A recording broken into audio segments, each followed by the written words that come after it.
Hello everyone, I am Arpita. Welcome to room to geography. तो आज हम डिस्कस करेंगे about convention on international trade in endangered species of wild flora and fauna. CITES जो है उसके बारे में आज हम डिस्कस करेंगे। Mainly international trade in endangered species जो है उसके बारे में आज हम डिस्कस करेंगे। साइट्स इसका फुल फॉर्म क्या है? Convention on international trade in endangered species of wild flora and fauna. इसका और भी एक नाम है वाशिंगटन कन्वेंशन। ठीक है, is a multilateral treaty to protect endangered plant and animal from the threat of international trade. तो इस कन्वेंशन का मेन एम क्या है? Protect endangered plant and animal जो सब स्पीसीज है from the threat of international trade, trading से बचाना, प्रोटेक्ट करना एंडेंजर्ड प्लांट एंड एनिमल को। CITES was drafted as a result of a resolution adopted in 1963। 1963 में जो एक रेजोल्यूशन लिया गया था उससे ये CITES convention on international trade in endangered species ये बना है। In a meeting of member of the international union for conservation of nature, IUCN का ही एक मीटिंग में ये इसके बारे में ड्राफ्ट किया गया है। The convention was open for signature in 1973। Signature के लिए ये ओपन किया गया है 1973 में एंड ये काम करना स्टार्ट किया है 1 जुलाई 1975। ठीक है, currently there are 184 party include countries और रीजनल इकोनॉमिक इंटीग्रेशन ऑर्गेनाइजेशन। तो यहाँ पे 184 पार्टी से कंट्री जो मेंबर है वो रीजनल इकोनॉमिक एंड इंटीग्रेशन बहुत सारे ऑर्गेनाइजेशन वो भी है यहाँ पे। तो sites CITES convention on international trade in endangered species, इसका मेन एम क्या है? प्रोटेक्ट करना एंडेंजर्ड स्पीसीज को from the threat of international trade. ये जो कन्वेंशन है ये मेनली एक मीटिंग में IUCN के एक मीटिंग में लिया गया है एंड यहाँ पे 184 पार्टी है, ये काम करना स्टार्ट किया है 1974 से। इसका एम क्या है? Ensure that international trade in specimens of wild animal and plant does not threaten their survival. ये एंश्योर करना मेनली इंटरनेशनल ट्रेड के वजह से ये जो एनिमल एंड प्लांट है, थ्रेटेंड एनिमल एंड प्लांट है, उसके सर्वाइवल में, उसके जो लाइफस्टाइल है उन सब में कोई भी इफेक्ट ना हो, ये इंश्योर करना है इसका main M. The sites secretariat is administrated by the UNEP and is located in the Geneva, Switzerland. तो इसका जो सेक्रेटेरिएट है वो UNEP एडमिनिस्ट्रेट करता है एंड ये लोकेटेड है जेनेवा, स्विट्जरलैंड में। It play a coordinating advisory and servicing role. ठीक है, ये एक advisory and servicing role play करता है in the working of the convention. The conference of the parties to sides is the supreme decision making body of the convention and comprises all its parties। ठीक है, तो यहाँ पे जो सब conference होता है वहाँ पे ही मेनली जो सारे डिसीजन है वो लिया जाता है। Although sides is legally binding on parties, ये legally binding एक कन्वेंशन है, it does not take the place of national laws। तो ये नेशनल लॉ के जगह नहीं लेता है, ये एक लीगली अलग से बाइंडिंग एक पार्टी है। It provide a framework to be respected by each party. तो ये एक फ्रेमवर्क भी प्रोवाइड करता है which has to adopt its own domestic legislation to ensure that sites is implemented at the national level। तो which has to adopt its own domestic legislation। तो यहाँ पे एक फ्रेमवर्क ये प्रोवाइड करता है जो एडप्ट करता है अपना खुद का डोमेस्टिक लेजिस्लेशन, जो नेशनल लेवल पे ये साइट्स उसको इम्प्लीमेंट करता है। World Wildlife Day has been celebrated every year on the 3rd March since 2013। 2013 से 3rd मार्च में world wild life day celebrate होता है। The day chosen coincide with the day of the sites which was signed in 1973। तो sites जो 1973 में जब sign किया गया था उसी डेट को हम वर्ल्ड वाइल्ड लाइफ डे के नाम से सेलिब्रेट करते हैं। नेक्स्ट क्या है? Function. The CITES works by subjecting international trade in specimens of selected species to certain control. तो इंटरनेशनल ट्रेड के द्वारा कैसे स्पीसीज का जो सिलेक्शन है उसको कंट्रोल किया जाए, उसके ऊपर ये काम करता है। All import, export, re-export, introduction from the sea of species covered by the convention has to be authorise through a licensing system. तो यहाँ पे एक लाइसेंसिंग सिस्टम है, import system, export, re-export, introduction from sea species, sea में जो सब species covered है वो सभी इस कन्वेंशन के अंदर है। एंड यहाँ पे एक लाइसेंस सिस्टम है इंपोर्ट एक्सपोर्ट सभी के लिए। Each party to the convention must designate one और मोर मैनेजमेंट अथॉरिटीज। तो यहाँ पे जो सब पार्टी है उसके अंदर बहुत सारे मैनेजमेंट अथॉरिटीज भी होगा, in charge of administration, licensing system and scientific authorities to advise them on the effect of trade on the status of the species. And यहाँ पे लाइसेंसिंग सिस्टम भी होगा, साइंटिफिक अथॉरिटी भी होगा जो क्या करेगा, एडवाइज देगा ट्रेड का इफेक्ट कैसे हो सकता है स्पीसीज का जो स्टेटस है उसके ऊपर। तो एवरी पार्टी जिसके अंदर मैनेजमेंट अथॉरिटी होगा एंड इंचार्ज होगा, लाइसेंसिंग सिस्टम होगा एंड साइंटिफिक अथॉरिटी होगा जो एडवाइस देगा किसके ऊपर पे, ट्रेड का इफेक्ट कैसा होता है स्पीसीज के ऊपर, उसके ऊपर यहाँ पे एडवाइस देगा। तो ये है मेन फंक्शन, इसका मेन काम, मतलब इंटरनेशनल ट्रेड के द्वारा जो स्पीसीज वगैरह सिलेक्ट किया जाता है उसको कंट्रोल करना, एक लाइसेंस सिस्टम यहाँ पे बनाना, एक्सपोर्ट, री एक्सपोर्ट, इंपोर्ट सभी के ऊपर मतलब सभी को इस कन्वेंशन के अंदर लाना एंड एडवाइस देना कि कैसे ट्रेड स्पीसीज के ऊपर इफेक्ट फैलता है। एपेंडिसेस जो है यहाँ पे बहुत इंपॉर्टेंट एपेंडिसेस है, 3 इंपॉर्टेंट एपेंडिसेस है जिसके बारे में इस कन्वेंशन में डिस्कस किया गया है। ओवर 40,900 स्पीसीज, सब species and population are protected under CITES. तो इतने सारे स्पीसीज, सब स्पीसीज, पॉपुलेशन इसके अंदर है। Each protected population is included in one of 3 list called appendices. तो प्रोटेक्टेड पॉपुलेशन भी इस एपेंडिसेस के अंदर इंक्लूडेड है। This appendix reflect the level of the threat, कितना थ्रेटेंड है वो स्पीसीज, उसका लेवल कितना है वो रिफ्लेक्ट करता है। एंड इसका इंटरनेशनल ट्रेड कैसे होगा वो सब स्पीसीज के साथ वो भी कंट्रोल करता है। तो एट फर्स्ट है अपेंडिक्स 1। अपेंडिक्स 1 के अंदर कौन है, are those that are threatened with extinction, ठीक है, and to which the highest level of CITES protection is afforded. तो जिसके लिए बहुत ज्यादा प्रोटेक्शन की जरूरत है, थ्रेटेंड विथ एक्सटेंशन, वो है अपेंडिक्स 1 के अंदर। Commercial trade in wild species is not permitted, ये सब स्पीसीज के लिए commercial trade is not permitted and non-commercial trade is strictly controlled by requiring an import permit and export permit to be granted by the relevant management authorities in each country before the trade occur। तो commercial trade यहाँ पे नहीं होगा, permission नहीं है इसका appendix 1 में। Non commercial trade हो सकता है बट स्ट्रिक्टली कंट्रोल होता है किसके द्वारा, import permit and export permit. जो इंपोर्ट कर रहा है एंड जो एक्सपोर्ट कर रहा है उन दोनों का जो परमिट है वो यहाँ पे जरूरी है, उसके बाद जाके ट्रेड होगा।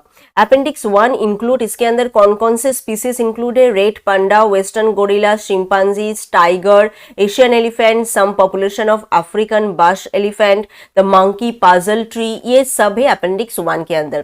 तो अपेंडिक्स 1 में मेनली थ्रेटेंड विथ एक्सटेंशन जो है, जिसको हाईएस्ट लेवल की प्रोटेक्शन की जरूरत है। कमर्शियल ट्रेड यहाँ पे नहीं होता है, नॉन कमर्शियल ट्रेड होता है, वो भी स्ट्रिक्टली कंट्रोल बाय जो परमिट है, import permit and export permit, ठीक है। एंड इसके अंदर जो जो स्पीसीज है वो है ये सब, western gorilla, red panda, chimpanzees, tiger, Asian elephant, ये सब है। नेक्स्ट क्या है, अपेंडिक्स 2। इसके अंदर क्या है, that are not necessarily threatened with extension, ठीक है। यहाँ पे जो है not necessarily threatened with extension, मतलब इतना ज्यादा थ्रेटेंड नहीं है। But trade must be control in order to avoid utilisation incomparable with their survival. तो बट फिर भी ट्रेड आपको कंट्रोल करना है कि उसके सर्वाइवल में और ज्यादा चेंजेस ना हो, इम्पैक्ट ना हो। अपेंडिक्स 2 में also include species similar in appearance, look like type of जो सब स्पीसीज है वो इसके अंदर इंक्लूड है। and the vast majority of species listed under CITES are listed in appendix 2। तो appendix 2 के अंदर ही है बहुत सारे स्पीसीज। अगर आप कंपेयर करोगे अपेंडिक्स 1 एंड अपेंडिक्स 3 के साथ, तो अपेंडिक्स 2 के अंदर है ज्यादा से ज्यादा स्पीसीज। ठीक है। Any trade in appendix 2 standardly require a sides export permit और re-export certificate to be granted by the management authority of the exporting country before the trade occur। तो अपेंडिक्स 2 में अगर ट्रेड करना है तो एक्सपोर्ट परमिट की जरूरत है and re export certificate in सब की जरूरत है एंड जो मैनेजमेंट अथॉरिटी ग्रांट करेगा एंड उसके द्वारा कंट्री एक्सपोर्ट करेगा। इसके अंदर जो जो स्पीसीज है वो मेनली क्या क्या है, the great white shark, the American black bear, Hartmann's mountain zebra, green iguana, queen conch, emperor scorpion, Mertens water monitor, bigleaf mahogany, the chambered nautilus, all stony coral, American ginseng, ये सब species है appendix 2 के अंदर। तो appendix 2 में mainly है not necessarily threatened with extension. Appendix 1 में है जो सब थ्रेटेन्ड विथ एक्सटेंशन है वो है अपेंडिक्स 1। तो यहाँ पे ज्यादा प्रोटेक्शन की जरूरत है अपेंडिक्स 1 में। अपेंडिक्स 2 में उतना ज्यादा नहीं बट फिर भी कंट्रोल में रखना है। एंड अपेंडिक्स 3 में क्या है, appendix 3 species are those that are protected in at least one country. ठीक है, यहाँ पे जो सब स्पीसीज है वो प्रोटेक्टेड है इन at least one country, has asked other cities parties for assistance in controlling the trade. ठीक है, कोई एक कंट्री में ये प्रोटेक्टेड है एंड अदर जो पार्टी है उसको आप कंट्रोल करोगे एंड असिस्ट करोगे। Any trade in Appendix 3 species standardly required a CITES export permit or a certificate in origin to be granted before the trade occur। इसके लिए भी एक्सपोर्ट परमिट की जरूरत है अपेंडिक्स 3 में अगर कोई स्पीसीज का ट्रेड करना चाहते हो तो।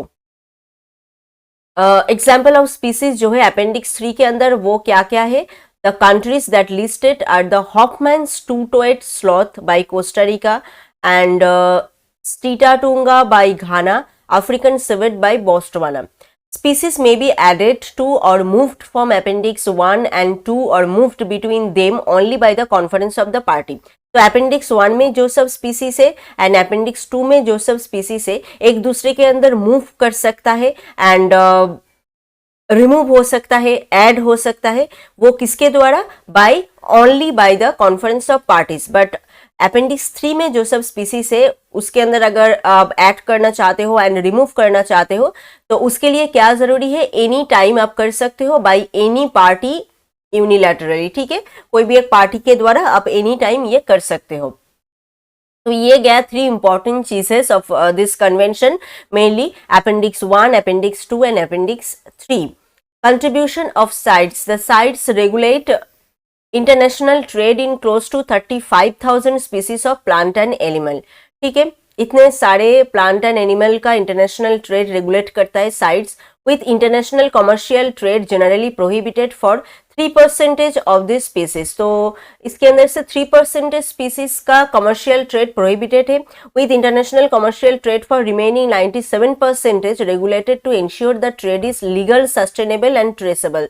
तो एंड बाकी 97% जो सब स्पीसीज है उसके लिए लीगली सस्टेनेबल एंड ट्रेसेबल है कि नहीं वो पहले देखना है, उसके बाद ट्रेड करना है। Illegal trade is estimated by it to be worth between USD 5 billion and USD 20 billion per year. ठीक है, इलीगल ट्रेड भी एस्टिमेट हुआ है यहाँ पे एंड उसको कंट्रोल किया है साइट्स ने। तो ये है main contribution of sites and the International Consortium on Combating Wildlife Crime, ICCWC, a consortium of the CITES Secretariat, Interpol, Crime Police Organization, UN Office on Drugs and Crimes, the World Bank and the World Custom Organisation has been establish to tackle illegal wildlife trade. And ये जो सब illegal wildlife trade हो रहा है उसके लिए इतने सारे ऑर्गेनाइजेशन एस्टैब्लिश हुआ है। एक है ICCWC, एक है इंटरपोल, दूसरा है UN office on drug and crimes, World Bank and World Custom Organisation. ठीक है, इलीगल वाइल्ड लाइफ को रोकने के लिए, इलीगल वाइल्ड लाइफ ट्रेडिंग को रोकने के लिए ये सब बनाया गया है। Sites have recorded of over 12 lakh international trade transaction in its database for that period trade which on many occasion has benefited local communities। तो इतने सारे ट्रांजैक्शन क्या है इसका रिकॉर्ड है इसके अंदर। तो कंट्रीब्यूशन में मेनली क्या है, 35,000 स्पीसीज प्लांट एंड एनिमल का रेगुलेशन ये करता है खुद, जिसके अंदर से 3% का कमर्शियल ट्रेड प्रोहिबिटेड है। 97% को अगर आप बाकी जो 97% स्पीसीज है उसको अगर आप ट्रेड करना चाहते हो तो उसके लिए लीगल जो सब चीजें हैं वो जरूरी है। एंड इलीगल ट्रेड भी बहुत ज्यादा हो रहा है यहाँ पे, तो इसके लिए इतने सारे जो सब ऑर्गेनाइजेशन है वो बनाया गया है। एंड ऐसे करके बहुत सारे डेटा यहाँ पे रिकॉर्ड भी हुआ है। नेक्स्ट क्या है, CITES in India. India is one of the recognised mega diverse country of the world. तो यहाँ पे बहुत सारे स्पीसीज है इंडिया में, harbouring nearly 7 to 8% of the recorded species of the world. तो जो सब रिकॉर्डेड स्पीसीज है इस कन्वेंशन के अंदर, उसके अंदर से 7 to 8% जो है इंडिया से है, and representing 4 of the 34 globally identified biodiversity. तो जो सब 34 बायोडाइवर्सिटी हॉटस्पॉट है उसके अंदर से 4 हॉटस्पॉट भी इंडिया में है।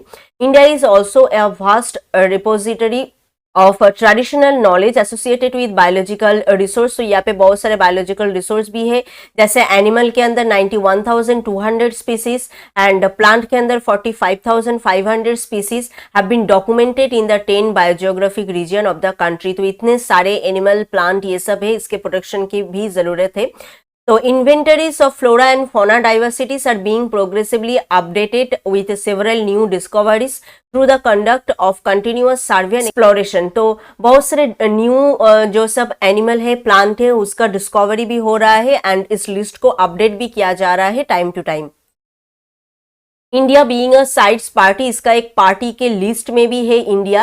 Actively prohibit the international trade of endangered wild species and several major are in place to control threat from invasive alien species. तो ये भी एक्टिवली प्रोहिबिट करता है इंटरनेशनल ट्रेड को, उसको कंट्रोल करने के लिए बहुत सारे मेजर्स यहाँ पे लिया गए हैं, बहुत सारे परमिट्स ऑफ इम्पोर्ट सर्टिफिकेट वगैरह यहाँ पे प्रोवाइड किया जाता है। India has proposed to remove rosewood from appendix 2 CITES. तो रोजवुड जो है उस प्लांट को इंडिया चाहता है कि इसके लिस्ट से हटा दिया जाए, अपेंडिक्स 2 के लिस्ट से। This species grow at a very fast rate and has capacity to become naturalised outside its native range. It is invasive in other part of the world as well. तो ये एक बहुत important एक species है।